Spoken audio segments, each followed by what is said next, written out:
책임감이 있는 사람은 사람들이 신뢰하며 일을 진행하는 데 있어서 중요한 역할을 차지합니다. 이번 시간에는 이토록 우리 삶에 있어서 중요한 성품인 책임감에 대해서 알아가고 책임감을 양육하는 부모와 교사에게 필요한 자세에 대해서 나눠보도록 하겠습니다. 책임감이란 내가 해야 할 일들이 무엇인지 알고 끝까지 맡아서 잘 수행하는 태도입니다. 즉 자신에게 주어진 일을 끝까지 잘 수행하는 능력인 것인데요. 이러한 책임감은 삶을 살아가는 데 있어서 매우 중요한 태도입니다.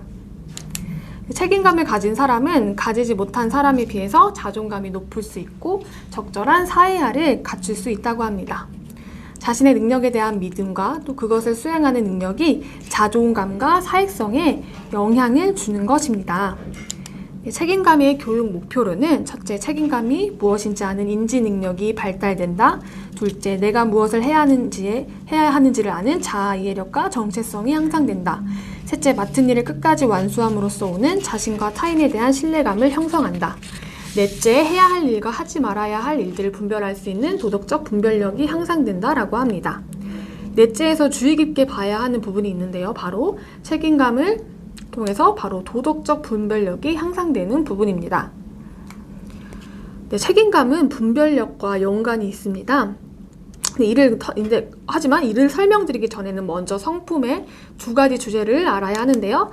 성품에는 두 가지 주제가 있습니다. 그 주제에 맞게 각각의 성품들이 포함되어 있는데 첫 번째는 공감인지 능력, 두 번째는 분별력입니다.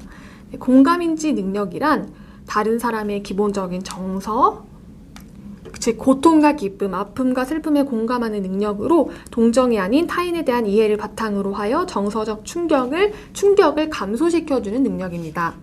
핵심 덕목 중 공감인지 능력은 아동의 내적인 자존감과 정서적 사회적 발달을 위해서 필요한 경청, 긍정적인 태도, 기쁨, 배려, 감사, 순종을 강조하는 6가지 가치로 구성되어 있습니다.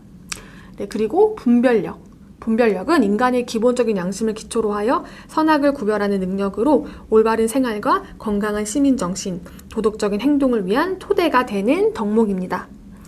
핵심 덕목 중 분별력은 선악을 적절히 분별하는 능력으로 아동의 건강한 사회화와 규범 준수를 위해 필요한 필수적인 덕목으로서 인내, 책임감, 절제, 창의성, 정직, 지혜의 6가지 가치로 구성되어 있습니다.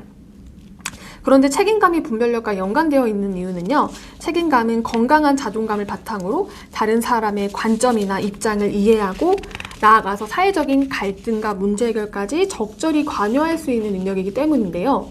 즉 올바른 책임감을 배운다면 도덕적 분별력까지 배우게 되어서 사회적인 갈등과 문제 해결의 능력까지 얻게 되는 것입니다. 그래서 특별히 분별력에 대해서 말씀드릴 때 분별력을 지도하는 부모와 교사에게는 이러한 태도가 요구되어집니다. 첫째, 좋은 모범을 보여주는 부모가 되는 것입니다. 어린 자녀가 인지하는 것은 매일 일상에서 보는 짧은 단서들입니다. 즉 매일 자녀에게 옳고 그름을 가르칠 수 있는 사람은 부모이고 자녀는 부모의 행동을 유심히 보고 또 주변에서 일어나는 일을 통해 옳고 그름을 배웁니다. 즉 가정 안에서의 모습을 통해서 책임감 또한 배울 수 있다는 것이지요. 가족 안에서의 가치 규칙을 만들어서 그 규칙을 부모님께서 먼저 수행해 가면서 이런 실천적인 태도를 보여주실 때 아이들도 책임감에 대해서 보다 구체적으로 알고 배울 수 있다고 합니다. 둘째, 친밀한 관계를 유지하는 것입니다. 아이들은 애착을 느끼고 존경하는 사람에게서 가장 강력한 영향력을 받습니다. 따라서 부모가 가장 친밀한 대상이 될 때 아이에게 가장 영향력 있는 성품 교사가 될 수 있습니다. 예를 들어서 학교 생활 중에서도 좋아하는 선생님의 과목의 점수가 더 잘 나오는 것처럼 분별력을 배울 때에도 이러한 애착관계가 중요합니다. 셋째는 부모님의 가치관을 자주 이야기하는 것입니다. 자녀에게 부모의 가치와 신념을 자주 말해주는 것 자체가 직접적인 성품 교육입니다.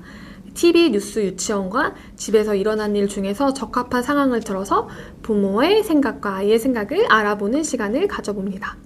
넷째, 좋은 행동을 기대하고 요구합니다. 자녀는 부모가 요구하는 대로 행동할 가능성이 높습니다. 마빈 버코위치 박사는 도덕적 기대치가 높은 부모 밑에서 자라는 아이가 모든 도덕적 가치를 따르는 것은 무리가 있지만 그 핵심적인 뜻은 전달된다고 합니다. 그리고 5번째는 질문을 하는 것입니다. 올바른 질문은 아이들이 다른 사람의 생각을 받아들이는 데 도움이 됩니다. 또한 자신의 행동을 논리적으로 생각해보고 결과를 추론하는 데 있어서 효과적입니다. 예를 들어서 이렇게 행동하면 어떤 일이 일어날까?